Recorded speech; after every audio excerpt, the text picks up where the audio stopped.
It's become very politically popular to demonize public employees and state workers.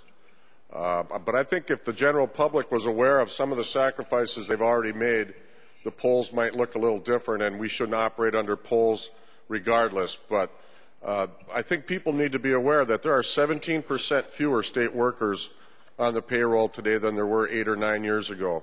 But no one has seen a corresponding diminishment of the services required or the needs that be satisfied from the constituents that we all represent. Their workload hasn't shrunk by 17%. It's been growing commensurate with the economic crisis here in the state of Michigan.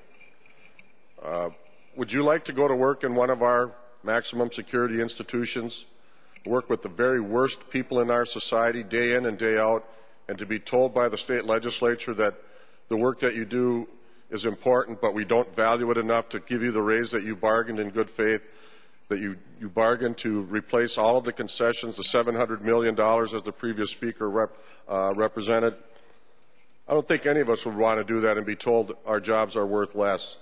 Would you like to ride along with one of our state troopers when our at-post trooper strength is as low as it's been in the last 20 years? But have you seen crime or traffic or any of the problems that our state troopers wrestle with on a daily basis go down? I don't believe we had. Those state troopers are out there every day protecting us and our families, and I think they're worth the money that they earn and more on top. How'd you like to sit at the desk of a DHS worker with 700 to 800 cases open? People desperate because of the economy, people trying to find a way to feed their families and to get medical care and to pay their bills and to heat their homes. These DHS workers that sit at those desks every day aren't faceless numbers. They're not just some equation or some bottom line thing. They're human beings as well as everybody else, and they're doing the very best they can to help those disadvantaged people in our state recover and get back on their feet. I think it's an atrocity that we will tell these people after the $700 million that they've sacrificed, after the collective bargaining agreements that go forward in the future with two-tier health care programs and save the state hundreds of millions, if not billions of dollars in the decade ahead. I think it's atrocious that we are going to tell these people that the good faith bargaining that they sacrificed year in and year out for the last 7 years, we're coming back for one more bite at the apple and another bite at the apple and another bite at the apple. When is enough enough?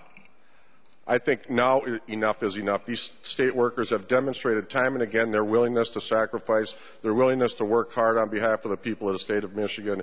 And for us to slap them in the face and tell them that they're worth less, I think speaks ill of this body. And I would encourage members to vote no on this resolution. And, Mr. President, I would like my remarks entered in the Journal as my no vote explanation.